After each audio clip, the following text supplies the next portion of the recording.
Shalom, saudara yang dikasihi Tuhan Yesus Kristus. Hari ini kita merenungkan tentang Nasar orang Nazir, yaitu seorang yang secara khusus mengabdikan hidupnya bagi Tuhan dalam periode tertentu. Dalam Bilangan pasal 6 ayat 1-21, Nasar ini ditandai dengan 3 hal utama. Tidak minum anggur atau minuman yang memabukkan, tidak mencukur rambut, dan menjauh dari kenajisan, termasuk mayat. Sekilas aturan ini tampak sangat lahiriah, namun di balik itu ada makna rohani yang dalam. Hidup yang dipisahkan secara khusus untuk Tuhan. Nasar ini bukan kewajiban, melainkan pilihan sukarela. Artinya seseorang dengan sadar menyerahkan dirinya untuk hidup lebih dekat dengan Tuhan, lebih disiplin, dan lebih kudus. Ini mengajarkan bahwa dalam kehidupan rohani selalu ada dimensi penyerahan diri yang lebih dalam, yang melampaui sekedar kewajiban umum sebagai umat Tuhan.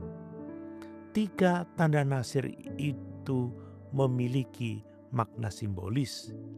Pertama, tidak minum anggur menunjukkan pada pengendalian diri. Seorang yang mengkhususkan diri bagi Tuhan harus hidup dalam kesadaran penuh, tidak dikuasai oleh hal-hal duniawi.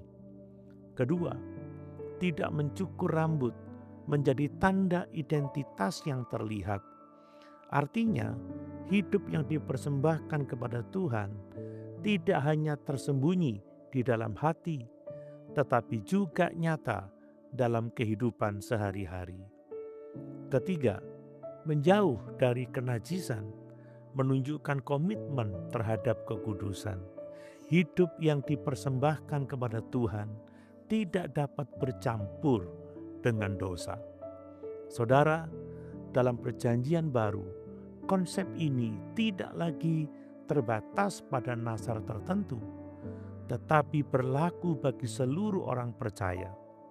Rasul Paulus berkata dalam Roma pasal 12 ayat 1 bahwa kita harus mempersembahkan tubuh kita sebagai persembahan yang hidup, yang kudus, dan berkenan kepada Allah. Dengan kata lain, setiap orang percaya dipanggil untuk menjadi nasir rohani, hidup yang sepenuhnya dipersembahkan bagi Tuhan. Namun kita harus berhati-hati.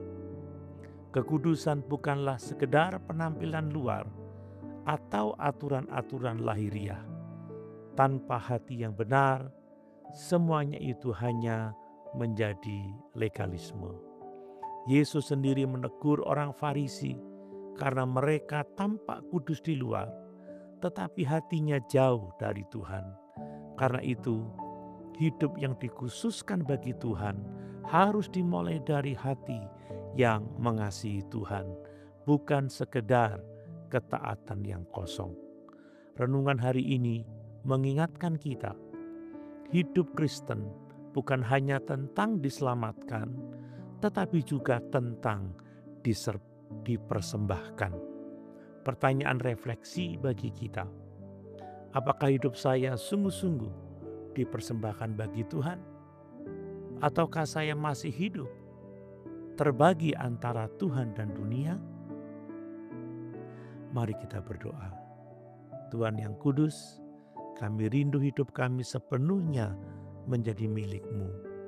Tolong kami untuk hidup dalam pengendalian diri, memiliki identitas yang jelas sebagai umat-Mu, dan menjaga kekudusan dalam setiap aspek kehidupan kami. Bentuklah hati kami ya Tuhan, agar kami tidak hanya terlihat rohani, tetapi sungguh-sungguh hidup berkenan di hadapan-Mu. Kami menyerahkan hidup kami kepadamu sebagai persembahan yang hidup. Di dalam nama Tuhan Yesus, kami berdoa. Amin.